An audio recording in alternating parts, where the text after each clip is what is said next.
The 15-year mortgage is an outstanding loan program. It's underutilized in America because we aren't great at delayed gratification. We kind of want everything right now. So a 30-year mortgage versus a 15-year mortgage, sometimes people think, well, if I get a 15-year mortgage, it's going to be double. So if you're out there shopping around for a house and your mortgage broker tells you, okay, interest rates are at 6.5%, 30-year mortgage for this price home, 300 grand, you're going to pay 2,500 a month. You're like, man, well, there's no way I can afford $5,000 a month. No way. I always encourage my clients to at least outline what a 15-year mortgage looks like, because there's two really big benefits. You pay way less in interest, but your actual interest rate a lot of times is 1 to 1.5% lower. So if current mortgage rates right now for a 30-year fixed rate are at 6.5%, 7%, they're probably right in there somewhere. You might be able to get a 15-year mortgage at 5%, which means you're not going to pay double. You're just going to pay a percentage more than you would for that same home. The first time I had a 15-year mortgage, I wanted one all my life. I felt like it was really important to have a 15-year mortgage.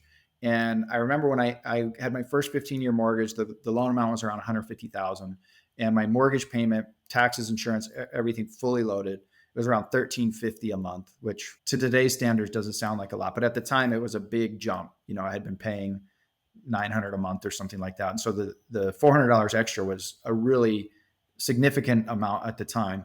But the way that I looked at it is I really looked at it like a balance sheet, is that I was spending $400 more a month, but I was getting over $600 a month in principal pay down every single month. So although I was paying extra, I was basically trading one asset for another. I was trading cash in my checking account for equity in my home, in my primary residence. And I felt like that was a really valuable trade at the time.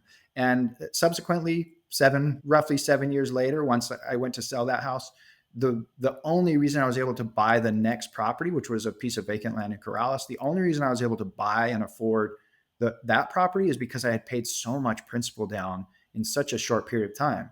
If you're going to be in your home 7 years on a 15-year mortgage, you almost have it paid off. So if you pay 300 for a house, by the time you get ready to sell it 7 years later, you're going to owe 150 or maybe even a little bit less. So the biggest benefits are rapid principal pay down, obviously, and you get a lower interest rate. So your interest rate is actually lower, saving you money, and you're not going to pay double. It's just going to, I think it's about 35% higher than what you'd pay for a 30-year mortgage. So I highly recommend it. I can count on one hand how many of my clients have taken my advice and gotten a 15-year mortgage. Sometimes it's not doable, but there's a lot of times where it is. And I can tell you every single person, I think there's like four, every single one, they call me 5 years later and like, Michael, I'm so glad that I had a 15-year mortgage. I've never, not one single time, had anyone say, man, I really wish I would have had a 30-year mortgage. It just doesn't happen, because once you get into a flow and you get into a rhythm and you get used to paying that amount, even though it can feel a little aggressive, the amount of equity you build is rapid. So I would highly recommend at least pricing it out. At least give yourself the comparison of the two so you know exactly what you're signing up for. 30 years is a long time, and there's a lot of interest on a 30-year mortgage. It's very front loaded. Hey everyone, Michael here with Absolute Real Estate. Thank you for watching. Do me a favor, like and subscribe below. And if you want more information on real estate and real estate investing, check out the links below, and I'll see you on the next video.